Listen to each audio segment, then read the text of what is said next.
The town of Haven Ridge basked under the tender glow of a late autumn sun. The streets were lined with trees ablaze in hues of orange and gold, their leaves falling like embers, carried on crisp winds that whispered secrets of the changing season. It was the kind of day that begged for comfort, a warm drink in hand and the familiar weight of a quilt around the shoulders. Yet for Emma Hart, the warmth she felt came from something far more profound. Emma sat curled in the corner of her modest living room, her favorite patchwork blanket draped over her knees.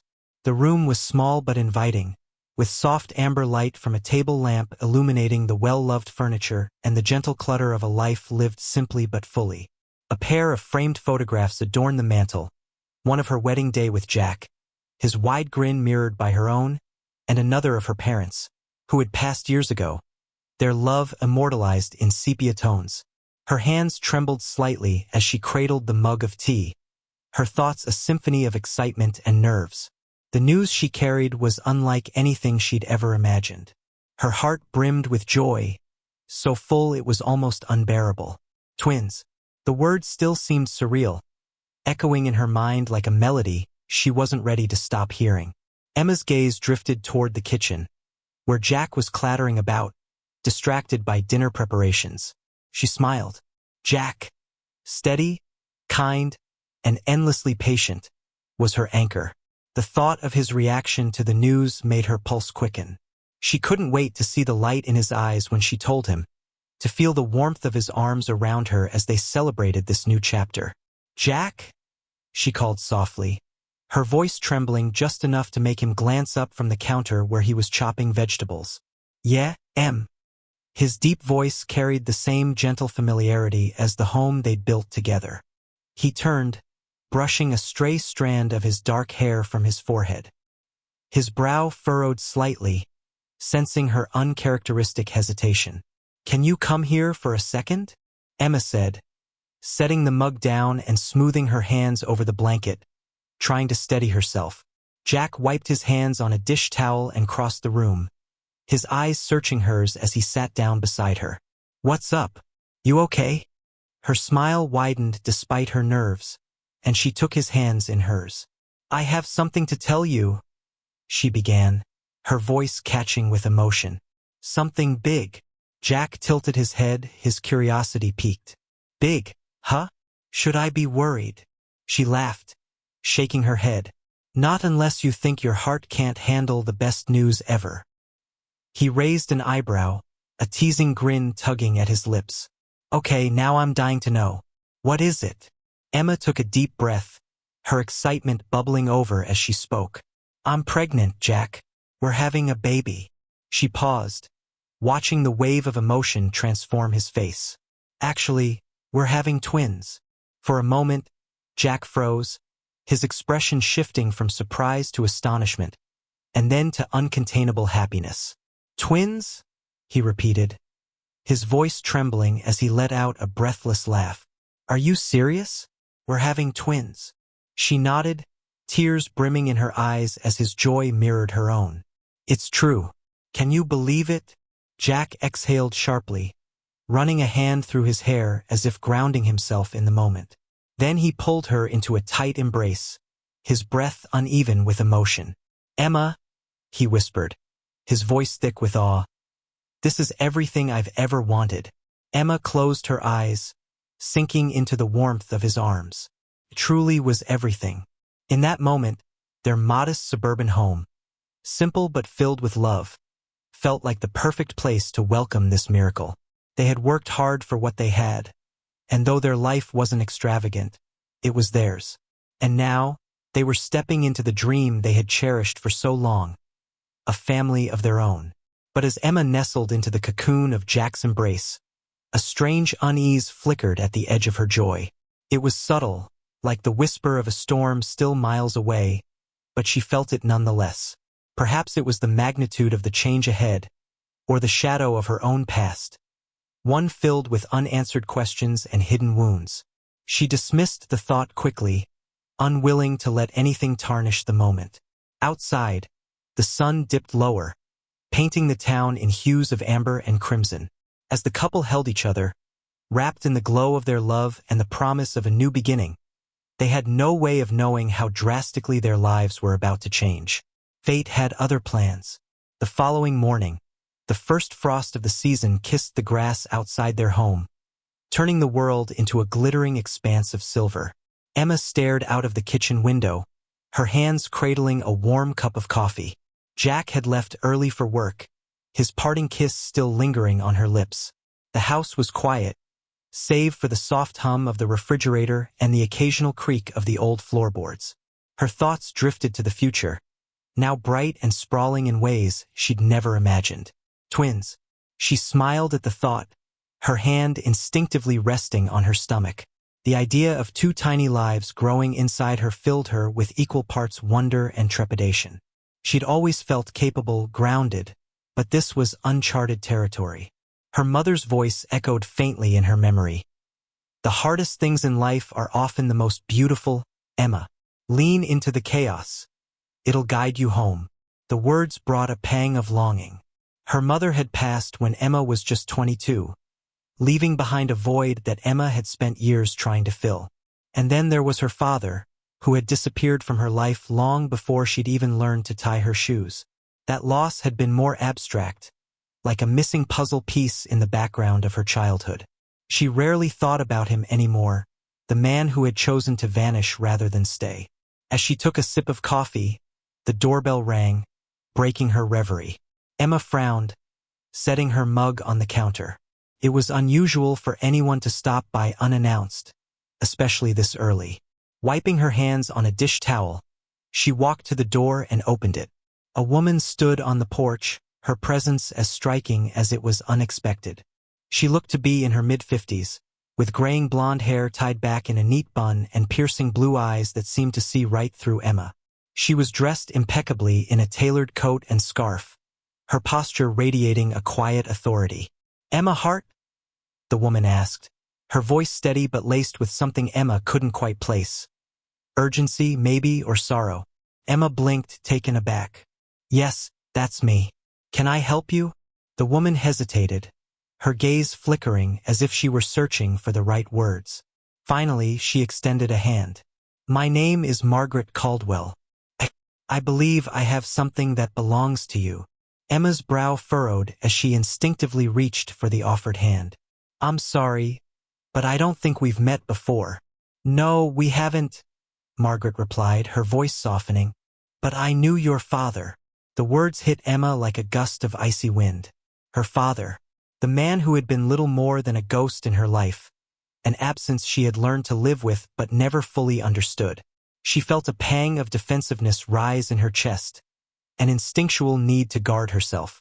"I don't mean to be rude," she said cautiously, "but I don't see how that's relevant now. He hasn't been in my life for a very long time." Margaret nodded, her expression tinged with sympathy. "I understand, but there's something you need to know. It's important." Emma hesitated, her hand still on the doorframe. The rational part of her wanted to dismiss this woman, this stranger, who had appeared out of nowhere with cryptic words about a man who had abandoned her. But another part, quieter but insistent, urged her to listen.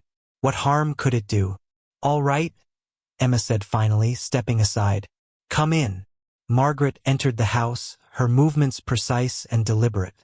She glanced around, her gaze lingering on the photographs on the mantel. "You've built a lovely home," she said, though her tone was distracted. "Thank you," Emma replied, closing the door and crossing her arms. "Now, what is this about?" Margaret turned to face her, her blue eyes locking onto Emma's. "Your father," she began, "was a complicated man. He made choices that hurt people, including you and your mother. But he wasn't all bad. There are things you don't know about him. Things he kept hidden for reasons I'm only beginning to understand myself." Emma frowned, her patience waning. "Look, I don't mean to sound harsh, but he's been out of my life for decades. Whatever secrets he had, they don't concern me anymore." Margaret reached into her bag and pulled out a small, weathered journal. The leather cover was cracked, the edges worn with age. She held it out to Emma, her hands trembling ever so slightly. This was his. "I found it among my husband's belongings after he passed last year." He and your father were connected, though not in ways I fully realized at the time. When I read it, I knew I had to find you. Emma stared at the journal, her heart pounding. She didn't move to take it. Why now? She asked, her voice barely above a whisper. Margaret's expression softened, and for the first time, Emma saw the cracks in her polished exterior. The grief, the guilt, the weight of whatever had brought her here. Because there's something in here that could change everything you think you know about him, and about yourself. The air between them felt heavy, charged with an unspoken tension. Emma's gaze flickered to the journal, then back to Margaret's face. She could feel the walls she had built around her past beginning to shift, cracks forming under the weight of this unexpected encounter. Please, Margaret said, her voice almost pleading. Just read it. Emma hesitated for a long moment before finally reaching out and taking the journal. It felt impossibly light in her hands, yet the weight of its implications pressed down on her like a stone. All right, she said, her voice steady despite the turmoil swirling inside her. I'll read it. Margaret exhaled, relief washing over her features. Thank you, she said softly. I think you'll find it answers more questions than it raises. As Margaret prepared to leave, Emma stood frozen in the doorway, the journal clutched tightly to her chest. Outside, the frost had begun to melt, the sun casting a hopeful light across the town. But inside, Emma felt the first stirrings of something she hadn't experienced in years. A fragile, flickering hope that perhaps her father's absence wasn't the end of the story. She closed the door and sank onto the couch, opening the journal to the first page. The handwriting was unfamiliar but steady, the ink slightly faded. Emma, the first line read, "There are things I should have told you long ago." Her breath caught as she read the words. Whatever lay within these pages, she knew her life was about to change forever. The house was silent, save for the faint rustle of pages as Emma turned them with trembling fingers. The journal seemed to pulse with the weight of its words, each sentence drawing her deeper into a story she hadn't known she was a part of. Her father's handwriting was precise but slightly uneven, as though the act of writing these entries had been a battle of willpower. She took a deep breath and began to read. Emma, if you're reading this, then I've failed to tell you the truth face to face. I hope you can forgive me for that. I left because I thought it was the only way to protect you and your mother, though I now see that decision hurt you more than I ever imagined. This journal holds the pieces of my life that I was too much of a coward to share with you. It's not an excuse, but it's all I have to offer now. I met a man named Robert Caldwell in 1987. We were both running from things we couldn't escape, he from his guilt and I from my failures. Together, we stumbled into something much larger than ourselves. Emma's brow furrowed as she read the name Robert Caldwell. It had to be Margaret's late husband. But what connection could her father have had with this man? She turned the page, her pulse quickening. Robert and I became unlikely partners in a scheme that started small and spiraled out of control. It was supposed to be harmless, just a way to make quick money. But people got hurt and the guilt stayed with us. By the time I realized how far we'd gone, it was too late to fix things. That's why I left. I thought walking away would keep you and your mother safe from the mess I'd made. I see now how wrong I was. But here's what you need to know. Everything I did after I left was for you. I spent years trying to make amends, to leave behind something that would give you a better future. If Margaret has found you, it means she's learned the truth, too. She was always the stronger one, the one who could face the past head-on. Trust her, Emma. She has answers that I couldn't give you. Emma closed the journal, her breath coming in shallow bursts. Her hands shook as she clutched it to her chest, the words ricocheting through her mind. Her father had been more than just a man who walked away. He had been entangled in something dark, something that had followed him even in his absence. And Margaret, this poised stranger who had appeared on her doorstep, was somehow woven into it all. The shrill ring of her phone snapped her back to the present. She grabbed it from the coffee table, her heart still racing. "Hello?" she answered, her voice unsteady. "Emma, it's Margaret," came the familiar voice on the other end. "I hope I'm not disturbing you, but I wanted to make sure you're all right. I know this must be a lot to process." Emma hesitated, I read some of it, she admitted. But I don't understand. What exactly did my father and your husband do? Why did it involve you? There was a long pause on the other end of the line. When Margaret spoke again, her voice was heavy with regret. It's complicated.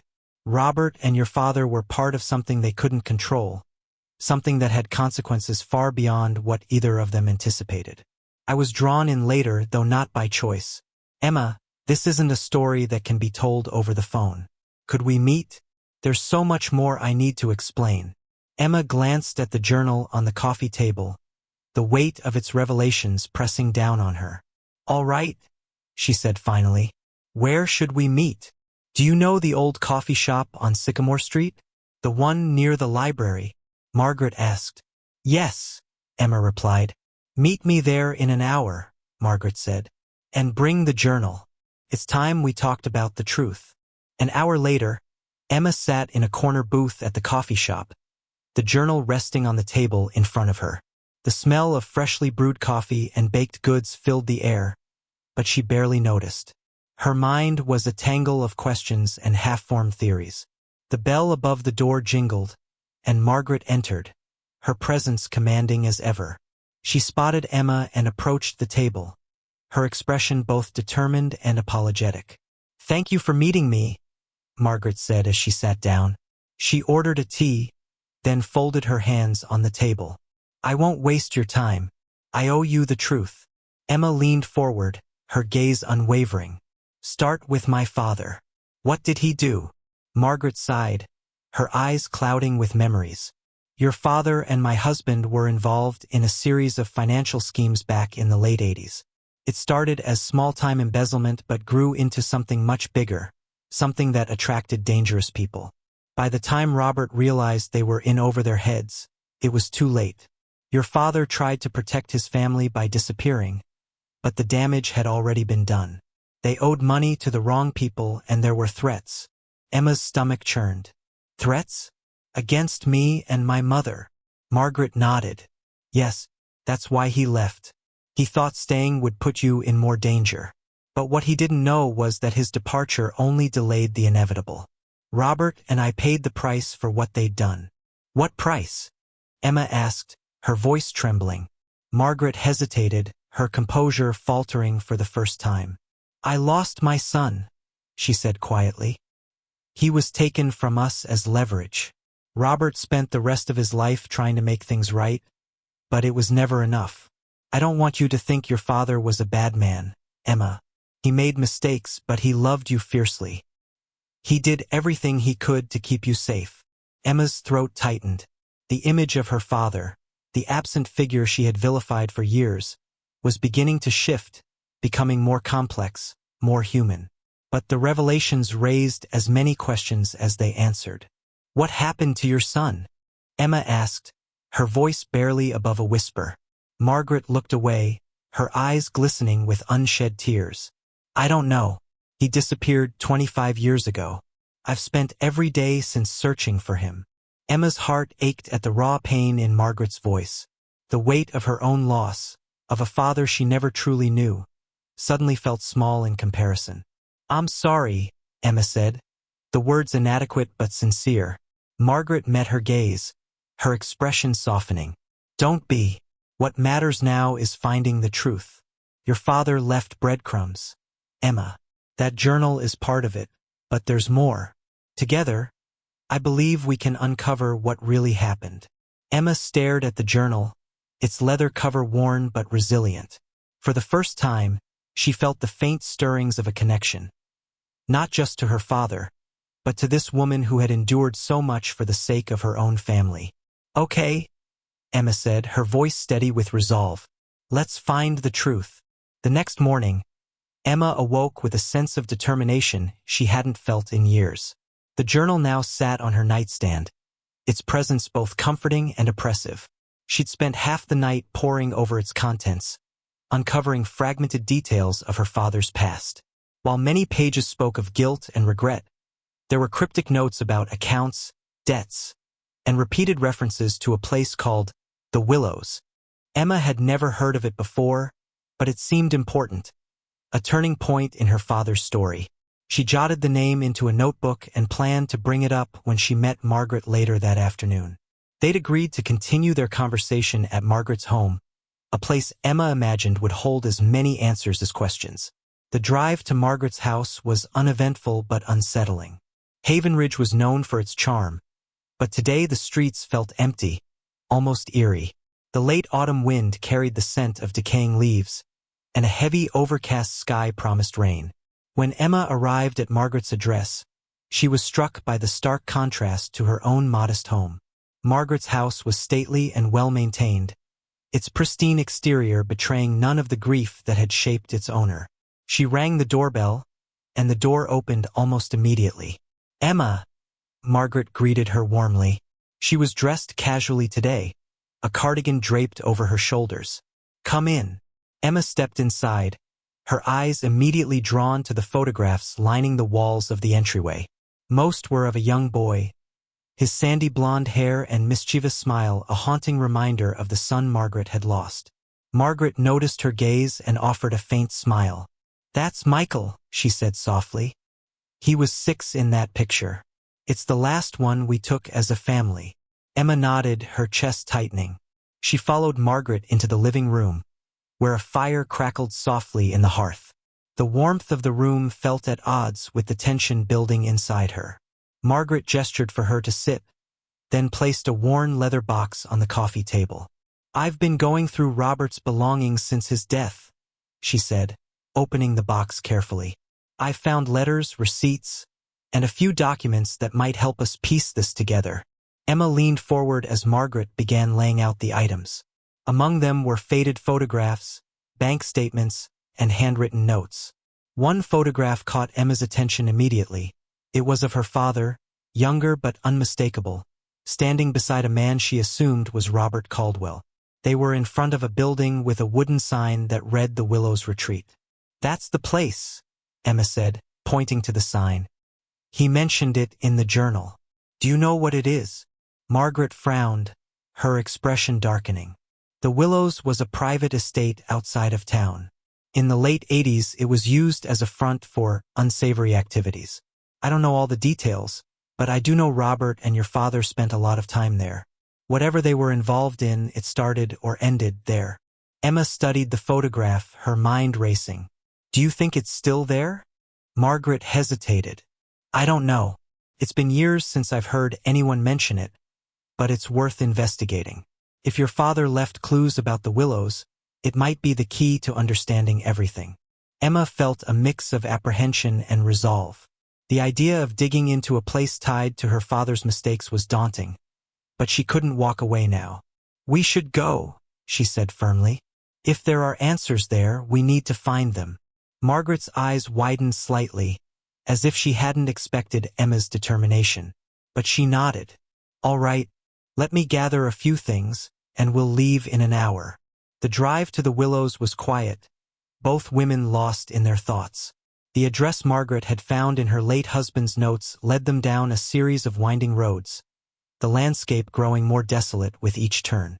Finally, they reached a rusted gate flanked by overgrown hedges. Beyond it, a crumbling structure loomed, its once grand facade now scarred by time and neglect. "This is it," Margaret said, her voice hushed. Emma stepped out of the car, her stomach twisting as she took in the eerie silence of the place. The air was thick, oppressive, as if the building itself carried the weight of its secrets. They pushed open the gate, its hinges groaning in protest, and made their way up the cracked stone path. Inside, the estate was a shadow of its former self. The grand entry hall was littered with debris, and the air smelled of mildew and decay. Faded wallpaper peeled from the walls, and broken furniture lay scattered like remnants of a forgotten life. Margaret clutched her flashlight tightly, her footsteps cautious. "This place was shut down in the early 90s, she explained. "I heard rumors about shady dealings, but nothing concrete. Whatever your father and Robert were involved in, it started here." Emma shivered, the chill of the place seeping into her bones. "Let's start looking. Maybe we'll find something they left behind." They searched room by room, their footsteps echoing in the empty halls. In what appeared to be an office, Emma discovered a drawer filled with faded documents. She sifted through them, her heart skipping when she found a ledger with familiar names, her father's among them. "Margaret," she called, holding up the ledger. "I think this is it." Margaret rushed over, her eyes scanning the pages. This is proof," she said, her voice trembling. "Financial transactions, coded messages, this connects them to everything. And look here." She pointed to a note scrawled in the margin. "Michael Leverage. The Harts are untouchable." Emma's blood ran cold. "Michael? My family? What does this mean?" Margaret stared at the note, her face pale. "It means they were using my son to keep your father in line. And your father, he must have done something to protect you and your mother." Emma's mind reeled as the pieces began to fall into place. Her father's departure, his guilt, the sacrifices he had made. It all tied back to this place, this ledger. And now, decades later, the consequences of those choices were still rippling through their lives. "This is just the beginning," Margaret said, her voice resolute. "We have to dig deeper. If your father left clues here, there might be more." Emma nodded, her resolve hardening. Whatever it took, she would uncover the truth. She owed it to her father and to herself. The weight of the ledger in Emma's hands felt heavier than its modest size suggested. The names, the transactions, and the cryptic note about Michael and her family buzzed in her mind like an unrelenting hive. Margaret stood beside her, gripping the edge of the desk with knuckles gone white. The oppressive silence of the Willows pressed down on them both. "What else could be here?" Emma murmured, her voice barely breaking the stillness. She flipped through more pages, searching for additional clues. "If this ledger is what tied my father and Robert to all this, there's got to be more. Something concrete. Something definitive." Margaret nodded, her gaze scanning the dimly lit room. "Look around. Places like this always have hidden compartments, safes, or storage. They needed to keep things out of sight." The idea sent a chill up Emma's spine. The building, already eerie in its dilapidated state, now felt like a trap designed to keep its secrets buried. She set the ledger on the desk and began tapping along the walls, listening for hollow spaces. Margaret joined her, rifling through the broken remnants of file cabinets and drawers. After what felt like hours, Emma's knuckles rapped against a section of wall that sounded different. Hollow, like something was hidden behind it. "Margaret," she called, her heart pounding. "I think I found something." Margaret rushed over, and together they examined the paneling. There was a faint seam, almost invisible under the layers of grime.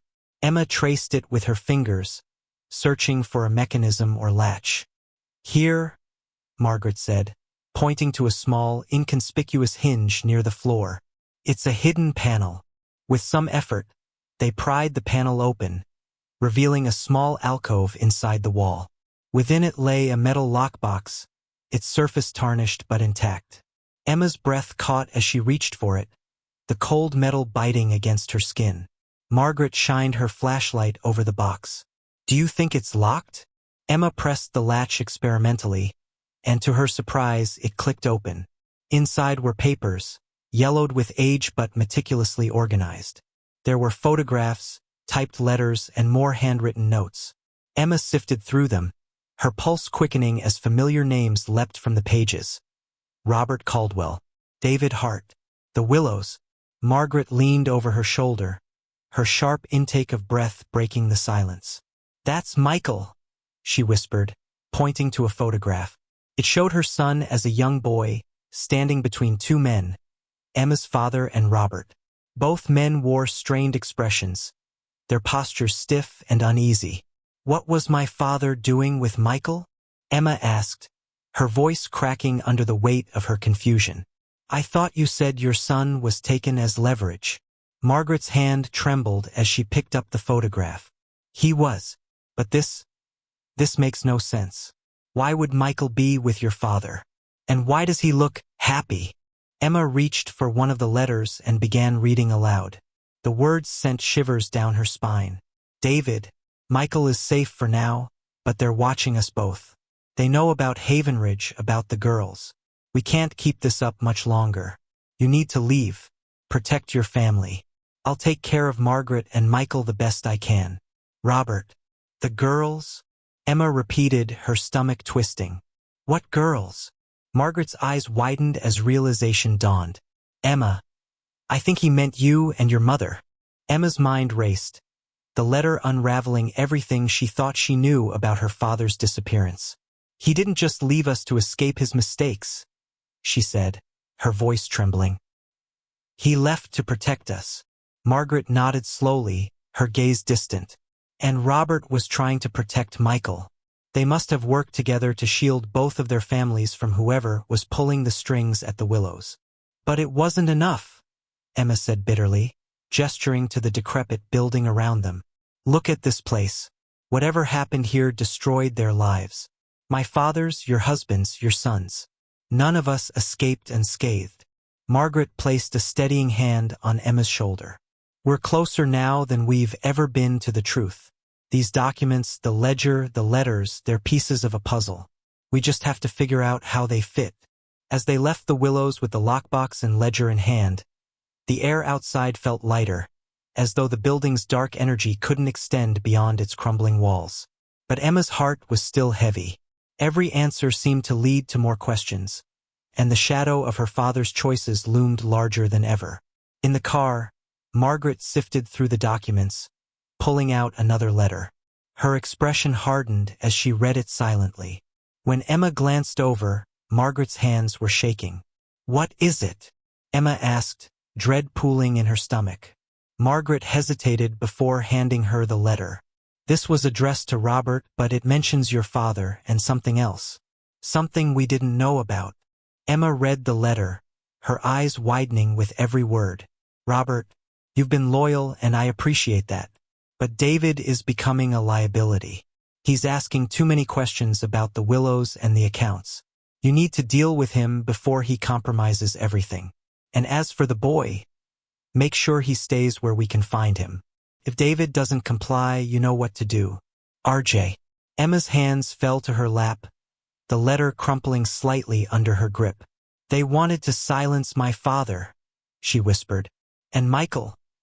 They used him to keep everyone in line. Margaret's jaw tightened. RJ. That's the person behind all of this. The one who ran the Willows, who pulled the strings. Do you know who it is? Emma asked. Margaret shook her head, frustration etched across her face.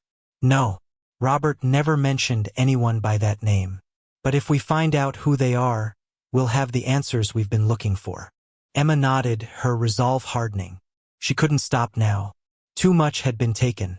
Her father, Margaret's son, their peace. The threads of the past were finally unraveling, and she was determined to follow them to the end. The drive back to Havenridge was consumed by silence, punctuated only by the occasional rustle of papers as Margaret continued to comb through the documents. Emma's hands gripped the steering wheel tightly, her mind spinning with questions. The letters, the ledger, the name RJ. It all painted a picture of a past far more tangled and dangerous than she'd ever imagined. Margaret finally broke the silence, her voice low and contemplative. Emma, your father and Robert weren't just pawns in this. They were trying to fight back in their own way. I think that's why things escalated. Emma's eyes flicked to her in the rearview mirror. You mean the threats? Michael's disappearance. Margaret nodded, her face pale in the dim light of the car. Yes, if RJ saw them as threats, they would have done anything to neutralize them. Your father must have realized that, which is why he left. But Robert, she trailed off, her expression darkening. I think Robert stayed behind to clean up the mess, to shield me from it all. And he paid the ultimate price. The weight of her words hung heavily between them.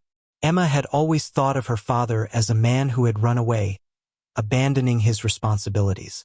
Now that image was crumbling, replaced by a complex portrait of sacrifice and desperation. When they reached Emma's home, the sky was already dark, clouds rolling in to obscure the stars. They carried the lockbox and its contents inside, laying everything out on the dining table. Emma brewed a pot of coffee, her hands trembling as she poured the cups. Margaret picked up one of the photographs they'd found at the Willows, her gaze distant. This place, it wasn't just a front for financial crimes. It was a hub for something far darker. I can feel it. Emma set down the coffee pot and joined her at the table. What do you mean? Margaret hesitated, as if weighing whether to speak her thoughts aloud. The Willows wasn't just a retreat or a hideout. It was a meeting ground, a place where powerful people came together to make deals, to hide their crimes, to use others as leverage. That's why they targeted your family. Your father must have uncovered something he wasn't supposed to. Emma's stomach churned. Do you think RJ is still out there? Margaret's lips tightened. If they are, they've spent decades keeping their identity hidden. But everyone leaves traces, no matter how careful they are. That night, Emma couldn't sleep. She lay in bed, the journal and letters spread out around her, illuminated by the soft glow of her bedside lamp. The name RJ lingered in her mind like a specter. Who were they? And what had they wanted from her father and Robert? She flipped through the journal again, searching for anything she might have overlooked. On one of the final pages, she found a note that stopped her cold. Emma, if you ever find this journal, know that I loved you and your mother more than anything. I'm sorry for the pain I caused, but I had no choice. RJ holds all the power, and until someone stops them, no one will truly be safe. Look for the files hidden at 112 Evergreen Lane. They'll explain everything. Emma sat up straight, her heart pounding. 112 Evergreen Lane. She didn't recognize the address, but it was the first concrete lead they'd found. She grabbed her phone and texted Margaret. Emma, I found something in the journal. Meet me in the morning. The response came almost immediately. Margaret, I'll be there. First thing.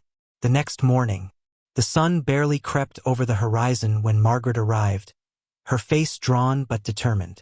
Emma showed her the journal entry, and together they looked up the address. It was a modest house on the outskirts of town, long abandoned according to local records.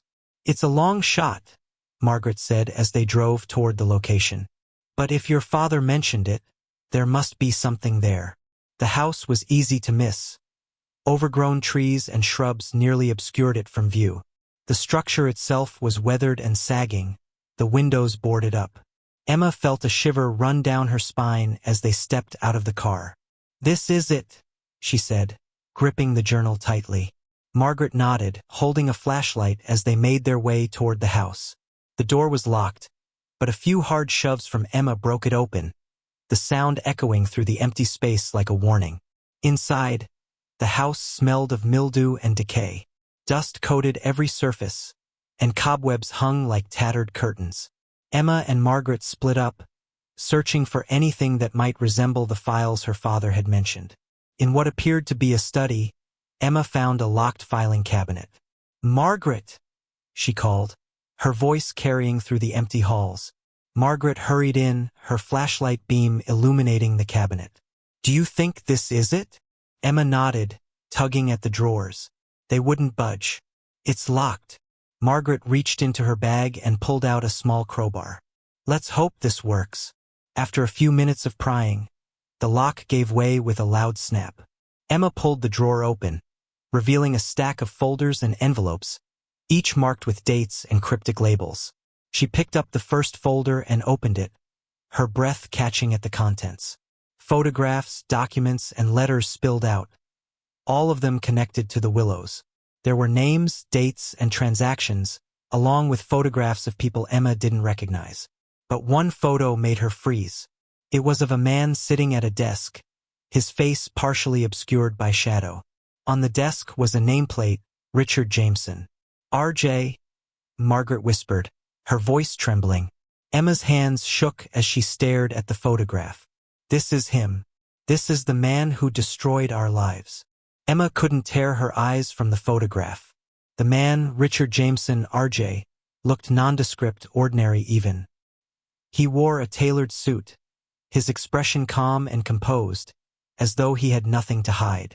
Yet his name had haunted the remnants of her father's and Robert's lives, leaving devastation in its wake. Margaret leaned in, her jaw clenched. I've heard that name before, she said, her voice tight with anger. Robert mentioned him once years ago. I thought he was just another associate. I had no idea.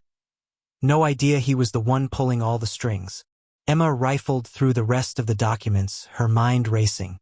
The files contained financial records linking Jameson to the Willows, payments to offshore accounts, and coded messages that hinted at extortion and bribery. It painted a chilling picture of a man who wielded power without remorse. "This proves he was involved," Emma said, her voice trembling with a mix of triumph and fear. "It's all here. The accounts, the names, the leverage he used. He's the reason our families were torn apart." Margaret's eyes burned with unshed tears as she picked up another folder. "If we take this to the authorities..." Emma shook her head, cutting her off. "We need more than just these files. If RJ has been operating in the shadows for decades, he'll have contingencies in place. This might not be enough to stop him." Margaret nodded reluctantly, the weight of her grief and frustration evident. "So what do we do?" Emma hesitated, her thoughts swirling. "We need to find him. If he's still alive, he's the only one who can answer the questions these documents can't. We need to confront him, make him face what he's done, unearthing the past." Over the next few days, Emma and Margaret worked tirelessly, piecing together the fragments of evidence they'd uncovered.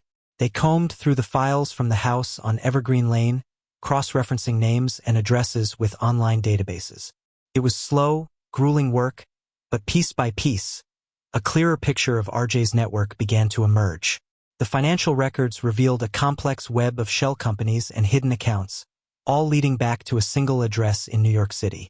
It was a high-rise building in the heart of Manhattan, home to a company called Lysander Holdings. On paper, the company appeared legitimate, a private investment firm. But buried within the files were transactions that tied it directly to the Willows and its illegal activities. "This is it," Margaret said one evening, exhaustion etched into her face. She pointed to a printout of the company's registration. "Lysander Holdings is the key. If Jameson's still alive, he's running this operation from there." Emma stared at the address, her resolve hardening. "Then that's where we'll find him." The confrontation. The trip to New York was a blur. Emma and Margaret boarded a train early the next morning, armed with the files they'd uncovered and a determination to face the man who had upended their lives. The bustling city was a stark contrast to the quiet desperation they carried, its noise and energy almost overwhelming. When they arrived at the high-rise, Emma's heart pounded in her chest. The building was sleek and imposing, its mirrored windows reflecting the city around it. She glanced at Margaret, who gave her a firm nod. "We've come this far," Margaret said. "Let's finish it." Inside, they were directed to the top floor by a polite but disinterested receptionist. The elevator ride felt interminable, each passing floor bringing them closer to the confrontation they had spent weeks preparing for. When the elevator doors opened, they stepped into a sprawling office with floor-to-ceiling windows overlooking the city. A man stood at the far end of the room, his back to them as he gazed out over the skyline. "Richard Jameson?" Emma called, her voice steady despite the storm raging inside her. The man turned slowly, his expression unreadable. He was older than the photograph suggested, his hair now silver, but his presence was just as commanding. He studied them for a moment before speaking. "Who's asking?" he said, his voice calm, almost disinterested. Emma stepped forward, her fists clenched. "I'm Emma Hart, David Hart's daughter." The name landed like a thunderclap. For the briefest moment, Jameson's composure faltered, his eyes narrowing. But he quickly recovered, a cold smile spreading across his face. "Ah, David," he said. "I wondered when his ghosts would come knocking." Margaret's voice cut through the tension like a blade. "Don't pretend you don't know why we're here. You destroyed our families. You used my son, my husband, and Emma's father to cover your crimes. We've uncovered everything." Jameson's smile didn't waver. "Have you now?" he said, his tone patronizing. "And what do you plan to do with this discovery?" Emma stepped closer, her fury barely contained. "We're here for the truth. My father gave up his life to protect us from you. Margaret lost her son. You've left nothing but pain in your wake." And we're not leaving until you take responsibility for it.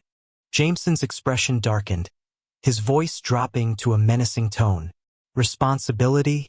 You have no idea what you're meddling in. The Willows, the accounts, the debts, they were bigger than your father or Robert Caldwell. I did what I had to do to survive.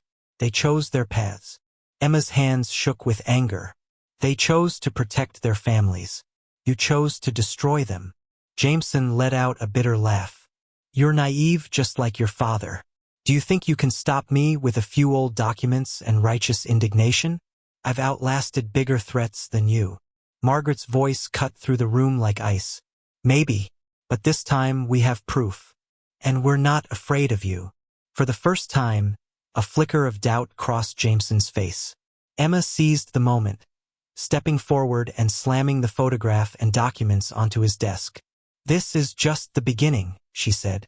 We've exposed your network, your shell companies, and your crimes. You may have hidden in the shadows for decades, but now the world will know who you really are. Jameson's jaw tightened as he scanned the documents, his facade cracking under the weight of the evidence. You're making a mistake, he said quietly. If you go down this path, you'll regret it. Emma's voice was steady, unwavering. The only mistake was letting you get away with this for so long. We're done being your victims. The breaking point. As they left the office, Emma felt a strange mixture of triumph and fear. They had confronted the man who had haunted their lives, but the fight was far from over. Jameson's threats lingered in her mind, a reminder of the danger they still faced. In the elevator, Margaret placed a hand on Emma's shoulder. We've taken the first step, she said softly. Your father and Robert would be proud of us. Emma nodded, her resolve hardening. This isn't over. We're going to finish what they started. As the elevator descended, Emma felt a spark of hope amid the darkness. For the first time, the ghosts of the past didn't feel so insurmountable. Together, she and Margaret would uncover the truth and bring an end to Jameson's reign of terror.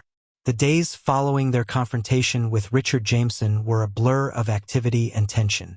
Emma and Margaret threw themselves into the task of solidifying their case, determined to ensure that Jameson wouldn't slip through their fingers.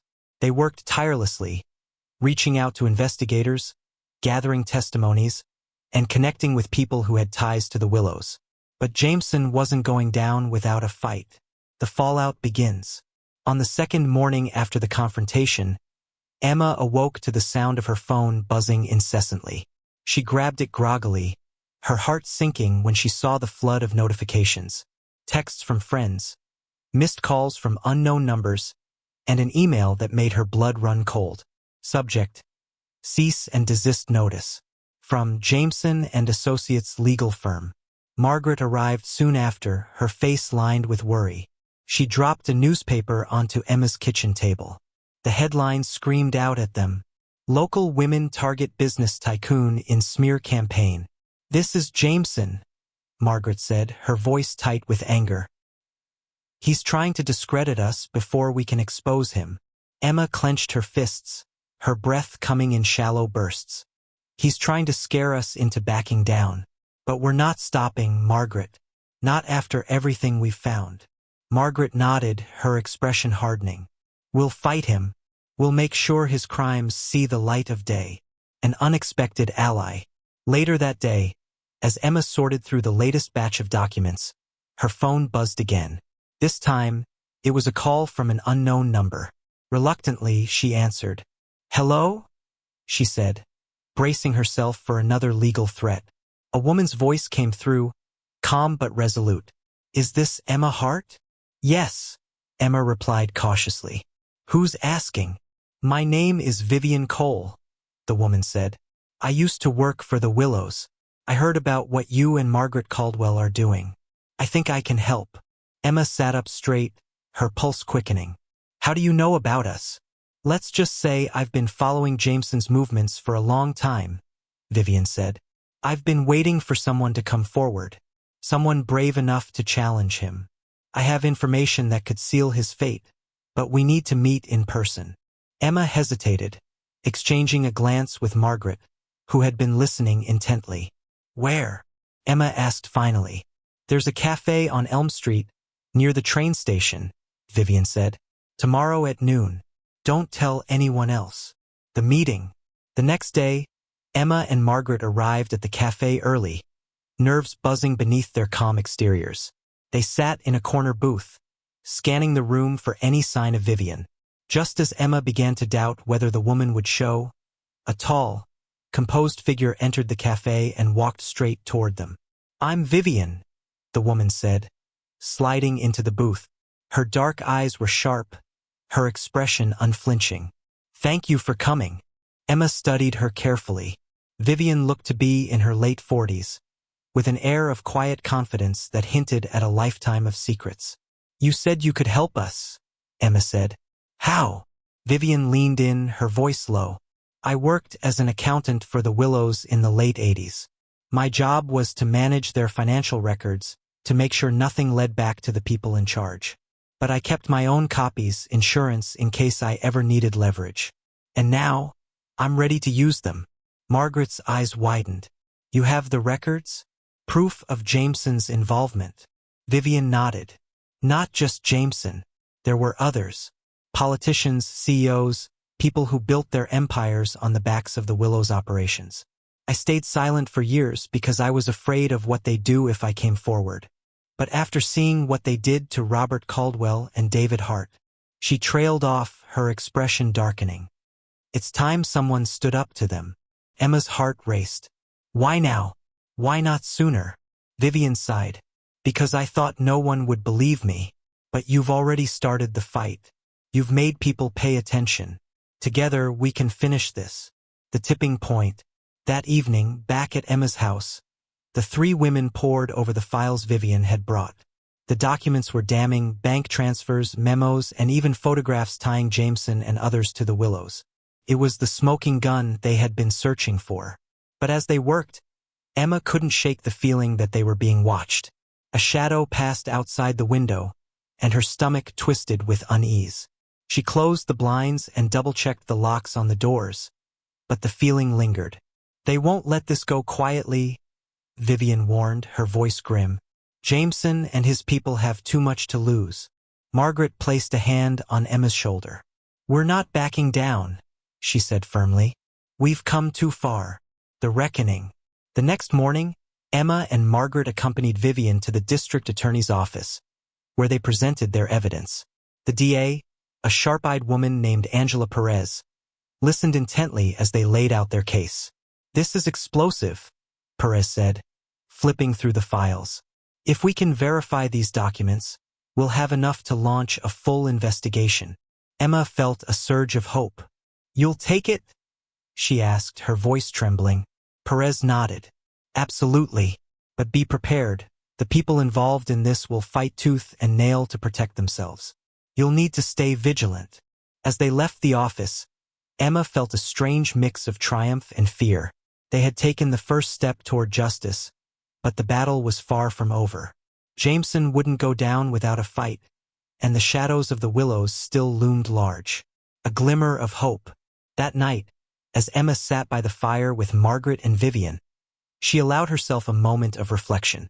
The journey had been harrowing, filled with loss and heartache, but it had also brought them closer to the truth, and to each other. "I think my father would be proud," Emma said softly, her eyes glistening with unshed tears. Margaret reached over, squeezing her hand. "He would. They both would." Vivian smiled faintly. "This is just the beginning. But we're not alone anymore." For the first time in years, Emma felt a spark of hope. The shadows of the past were finally giving way to the light of truth, and she was ready to face whatever came next. The days following their meeting with the district attorney were filled with a nervous anticipation. The weight of what they had done, handing over irrefutable evidence of Jameson's crimes, hung heavy over Emma, Margaret, and Vivian. Each passing moment was a delicate balance between hope and dread, as they waited for the first domino to fall. But the blow came sooner than they anticipated, and it struck hard. The retaliation. Emma was in the middle of sorting through old family photographs, memories she hadn't been able to face in years, when her phone buzzed with an urgent call from Margaret. "Emma." Margaret's voice was trembling. There's been a break-in at my house. Emma's heart sank. Are you okay? Did they take anything? Margaret let out a shaky breath. I'm fine, but they ransacked everything. It's not random, Emma. They were looking for something. Emma gripped the phone tightly, her mind racing. The files. Do you think they're safe? Margaret interrupted. I had duplicates locked in a storage unit. But this was a message. Jameson's people know we're coming for him. As the words sank in, a cold realization settled over Emma. They weren't just fighting for justice, they were fighting for their safety. A warning delivered. The next morning, a black sedan sat idling outside Emma's house. She spotted it through the curtains, its tinted windows an unsettling presence against the quiet suburban street. It hadn't been there the day before. She texted Margaret and Vivian. There's a car outside. I think we're being watched. Vivian responded almost immediately. Don't confront them. Just stay alert. I'll call the DA. Emma watched the car for hours, her nerves frayed. It finally drove off in the early afternoon, but its presence lingered like a dark cloud. When Margaret arrived later that day, she confirmed Emma's fears. They're trying to intimidate us, Margaret said, her voice steady despite the tension in the room. They want us to know they're watching. Emma nodded, her resolve hardening. Let them watch. We're not stopping. A desperate move. That evening, Vivian called with news that sent a shockwave through their plans. The DA's office had been approached by one of Jameson's associates, a man named Henry Lyle. He was willing to testify against Jameson in exchange for immunity. This could be the break we need, Vivian said, her voice laced with cautious optimism. If he corroborates our evidence, it'll strengthen the case against Jameson. Emma felt a flicker of hope, but it was quickly tempered by doubt. What's the catch? Vivian hesitated. Lyle says he'll only talk if we meet him in person. He doesn't trust anyone else. Where? Margaret asked. A safe house outside the city, Vivian replied. The DA's office is arranging transportation, but it'll be risky. If Jameson finds out Lyle's flipping on him, it could get dangerous. Emma exchanged a glance with Margaret. They both knew the stakes, but there was no turning back now. The meeting. 2 days later, Emma and Margaret accompanied Vivian to the safe house. It was a nondescript building on the outskirts of a small town, surrounded by dense woods. The air was heavy with tension as they entered, escorted by 2 plainclothes officers. Henry Lyle was waiting for them in a sparsely furnished room, his nervous energy palpable. He was a thin, wiry man with darting eyes and a perpetual twitch in his hands. He looked like someone who had spent years running from his own shadow. You're the ones exposing Jameson? He asked, his voice low and raspy. That's right, Vivian said, her tone firm. We need you to confirm the information we've uncovered. Names, dates, operations, anything that ties Jameson to the Willows. Lyle nodded, licking his lips nervously. I'll tell you everything, but you need to understand Jameson isn't just a businessman. He's a predator. He knows how to find people's weaknesses, how to use them. That's why he's gotten away with this for so long. Emma leaned forward. Why are you coming forward now?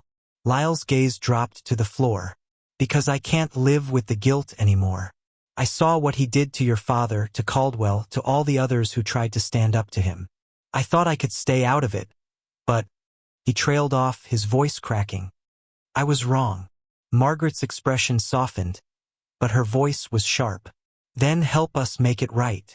The betrayal. As Lyle began to recount his story, the pieces of the puzzle started to come together. He confirmed everything Emma and Margaret already knew, and more. Jameson's network extended far beyond the Willows, encompassing money laundering, blackmail, and even human trafficking. He named high-profile individuals who had been complicit in Jameson's schemes, people who would stop at nothing to protect their reputations. But just as Lyle was about to reveal the final piece of information, a name that could implicate Jameson in a recent disappearance, the sound of shattering glass erupted from the next room. Emma's heart leapt into her throat as chaos unfolded around them. The officers guarding the safe house shouted commands, their voices drowned out by the sound of gunfire. Margaret pulled Emma down behind the table, her face pale with fear.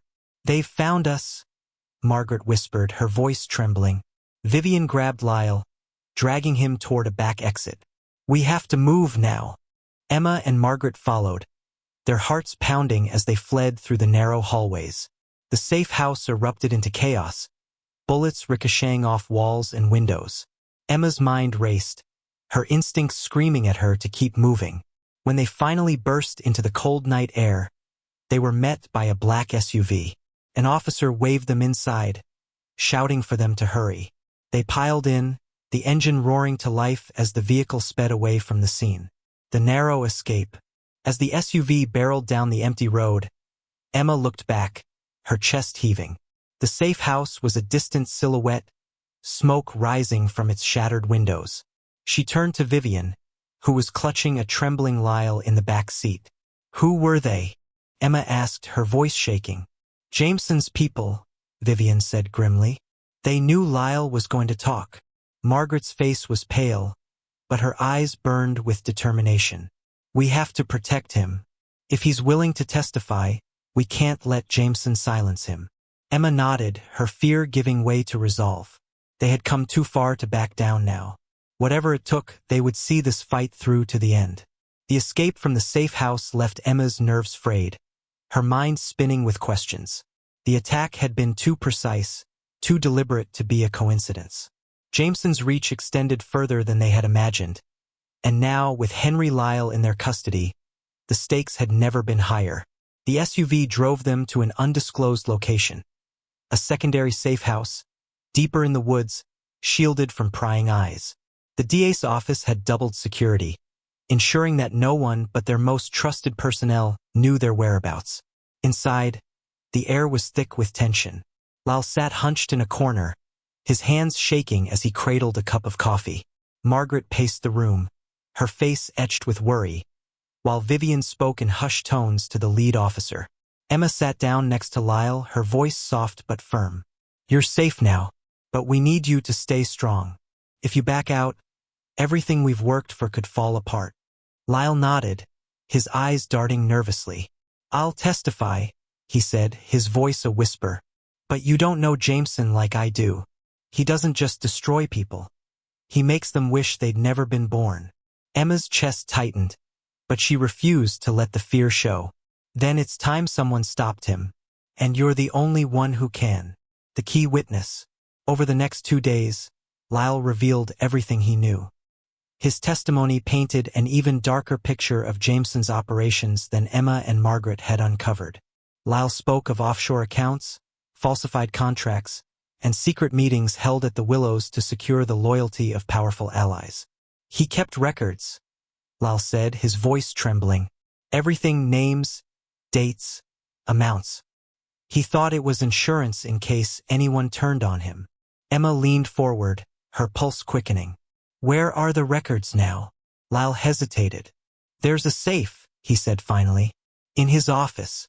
It's hidden behind a false panel in the bookshelf. That's where he keeps the files." Margaret exchanged a glance with Emma. "If we get those records, it's over for him." Emma nodded, her resolve hardening. "We'll find them, but we need to be smart about this. If Jameson realizes we're closing in, he'll do whatever it takes to cover his tracks."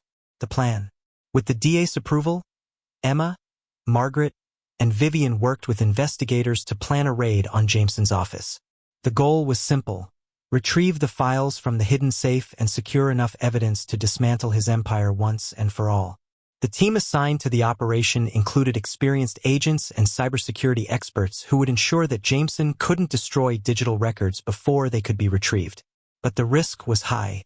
Jameson's office was a fortress, and his network of loyalists wouldn't hesitate to protect him. "We have one shot at this," Margaret said as they finalized the details. "If we fail, he'll disappear." Emma clenched her fists, determination blazing in her eyes. "We won't fail." The raid. The operation was launched under the cover of darkness, the team moving swiftly and silently to avoid detection. Emma and Margaret waited in a surveillance van nearby, their hearts pounding as they listened to the agent's progress through their earpieces. "We're inside," one of the agents reported. proceeding to the target location. The minutes dragged on like hours as the team searched the office. Finally, the lead agent's voice crackled through the radio.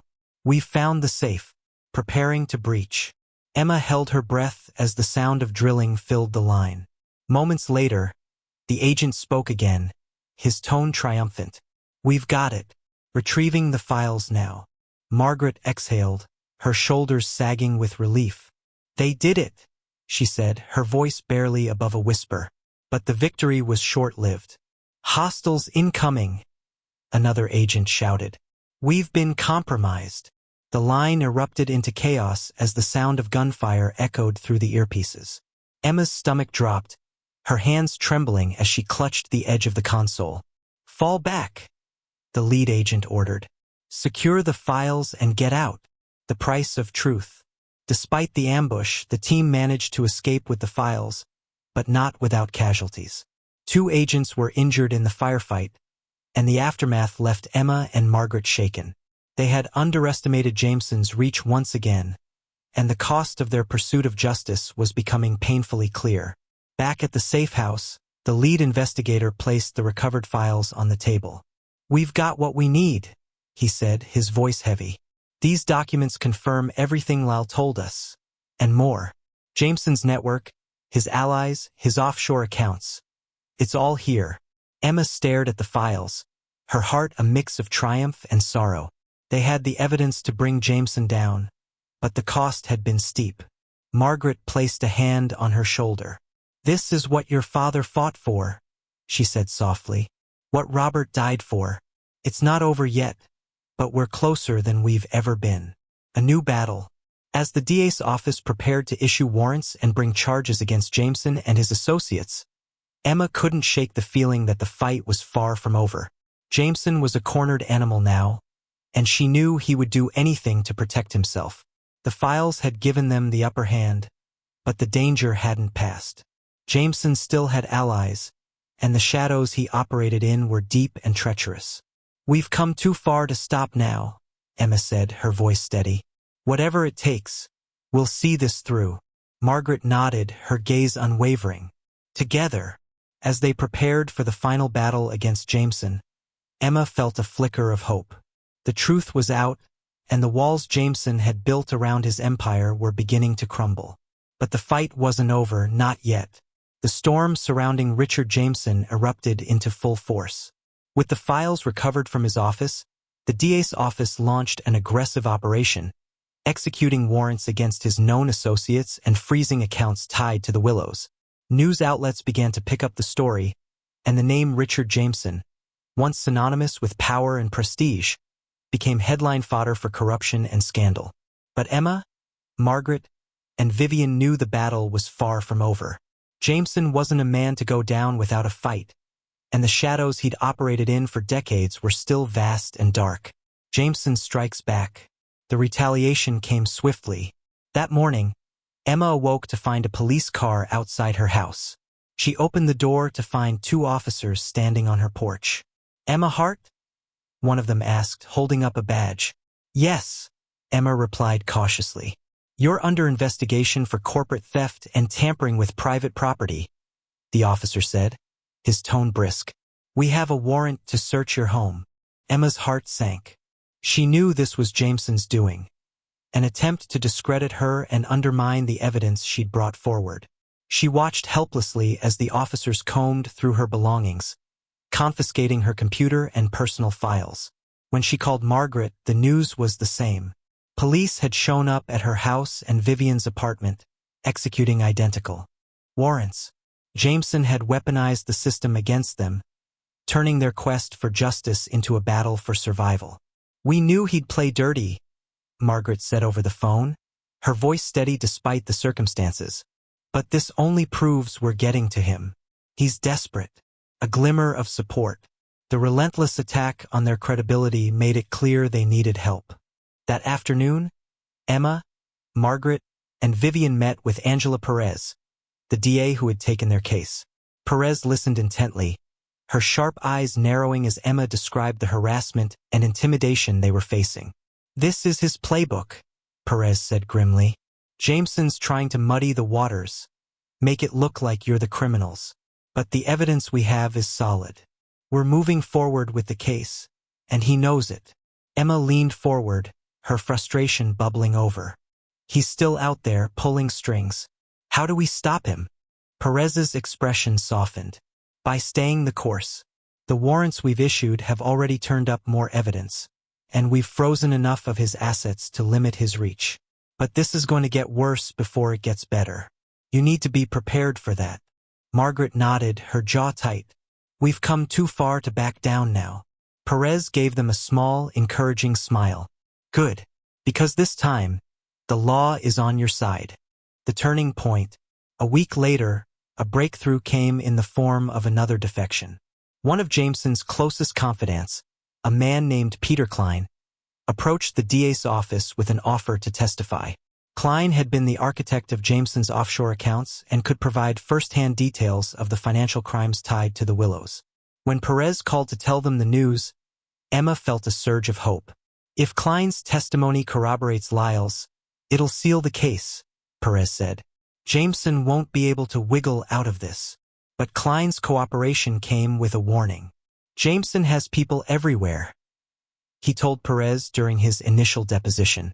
If he thinks he's losing, he'll burn everything to the ground to protect himself. Emma and Margaret sat silently as Perez relayed the message, the weight of Klein's words sinking in. They had struck at the heart of Jameson's empire, but the man himself was still a looming threat. The final confrontation. The DA's office scheduled a press conference to announce the charges against Jameson. Emma, Margaret, and Vivian were invited to attend as key figures in the investigation. The event was a media frenzy, reporters clamoring for details about the scandal that had rocked the community. Perez stood at the podium, flanked by agents and investigators. She outlined the charges against Jameson: embezzlement, racketeering, conspiracy, and more, and praised the bravery of those who had come forward to expose the truth. When Emma stepped forward to speak, her hands trembled slightly, but her voice was steady. This has been a long and painful journey, she began, her gaze sweeping over the crowd. But today we take a stand against those who believe they can operate in the shadows, hurting others for their own gain. My father gave his life to protect his family from Richard Jameson, and I won't rest until his legacy is one of justice. The room erupted in applause, but Emma's heart was heavy. The fight wasn't over yet. Jameson's fall. The next day, Jameson was arrested at his New York City penthouse. The image of him being led away in handcuffs, his once imposing demeanor replaced by cold fury, was splashed across news outlets worldwide. Investigators uncovered additional evidence in his residence, including encrypted files that tied him to crimes spanning decades. But even as the walls closed in around him, Jameson remained defiant. "This is far from over," he said during his arraignment, his voice carrying a venomous edge. "You have no idea who you're dealing with." Emma watched the footage from home, her stomach twisting. Jameson's cryptic warning hung over her like a storm cloud, a reminder that the shadows he had cast over their lives were not easily dispelled. A fragile piece. As the weeks passed, the dust began to settle. Jameson's empire unraveled, his associates scrambling to cut deals with prosecutors. The DA's office built an airtight case, and Jameson's trial was set to begin in the coming months. Emma, Margaret, and Vivian found themselves at a crossroads. They had achieved what once seemed impossible, bringing Jameson to justice, but the cost had been steep. The shadows of the Willows still lingered, and the wounds of the past would take time to heal. One evening, as they sat together in Emma's living room, Margaret raised her glass in a quiet toast. "To David and Robert," she said softly, "and to the truth." Emma clinked her glass against Margaret's, her eyes glistening. "They deserved better, but I think they'd be proud of us." Vivian nodded, a faint smile crossing her lips. "This isn't the end. It's just the beginning." As they sat together, the weight of their journey began to lift. The shadows were still there, but so was the light, and they were finally ready to step into it. The trial of Richard Jameson became the event of the decade. The courtroom was packed with reporters, legal experts, and spectators, all eager to witness the fall of a man whose name had been synonymous with power and wealth.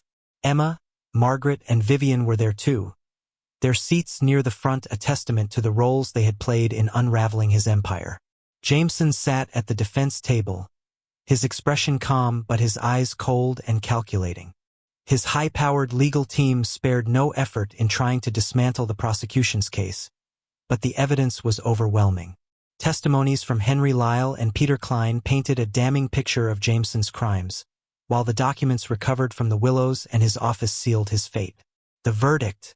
The trial lasted weeks, each day a grueling battle. Emma sat through every session, her emotions swinging between anger, hope, and exhaustion. When the jury finally delivered their verdict, the room was charged with anticipation. Guilty on all counts. The words hit Emma like a wave, washing over her with equal parts relief and sorrow.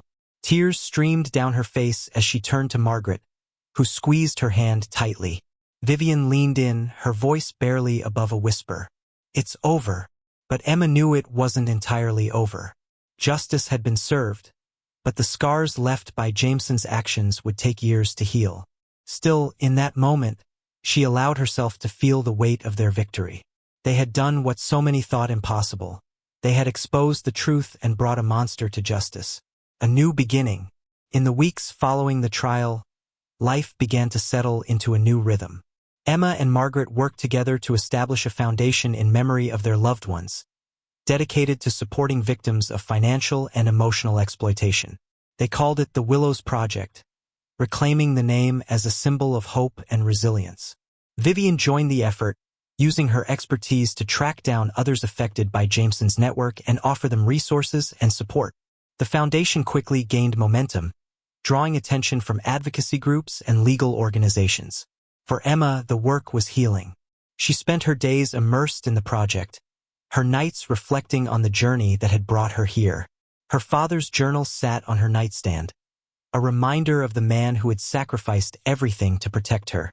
She often found herself reading his words, finding comfort in the fragments of his life that he had left behind. Closure. One crisp autumn morning, Emma visited her father's grave for the first time in years. The cemetery was quiet, the trees shedding their leaves in a cascade of red and gold. She knelt by the headstone, tracing her fingers over his name. "Dad," she said softly, her voice steady despite the tears in her eyes. "We did it. We stopped him. I wish you could see it. How many lives you've saved. How many people are standing up for what's right because of you." She placed a small bouquet of flowers on the grave and sat in silence, letting the moment wash over her. For the first time, she felt a sense of peace. The man she had spent so many years resenting had been redeemed in her eyes, his legacy one of courage and love. Looking forward. Later that day, Emma met Margaret and Vivian at the Foundation's new office. The space was modest but filled with energy, volunteers and staff bustling about as they prepared for the launch of their latest initiative. Margaret greeted Emma with a warm smile. "How are you holding up?" Emma nodded, her expression resolute. "I'm ready. For all of it." Vivian joined them, holding a folder of new cases. "This is just the beginning," she said, echoing the words she had spoken weeks ago. "We've shown people that it's possible to fight back." Emma glanced around the room, her heart swelling with pride. They had taken their pain and turned it into something powerful, something that would continue to grow long after Jameson's name faded from the headlines. As the three women stood together, the weight of the past began to lift. The shadows that had once loomed over them were still there, but they no longer felt insurmountable. They had found their light, and they weren't letting go. Epilogue. Months later, Emma received an envelope in the mail. Inside was a single sheet of paper, a letter written in her father's familiar handwriting. Tears welled in her eyes as she read it. "Emma, if you're reading this, it means I didn't get the chance to tell you everything. I hope you found the strength to uncover the truth and to live your life without the burden of my mistakes. I want you to know how proud I am of you, of the person you've become. You are my greatest legacy. Love always, Dad." Emma folded the letter carefully, her heart full. Her father's words were a reminder of everything they had fought for and everything they had won. As she looked out the window, the sun breaking through the clouds, she felt a quiet certainty. The past would always be a part of her, but it no longer defined her. The future was hers to shape, and she was ready to step into it. The end.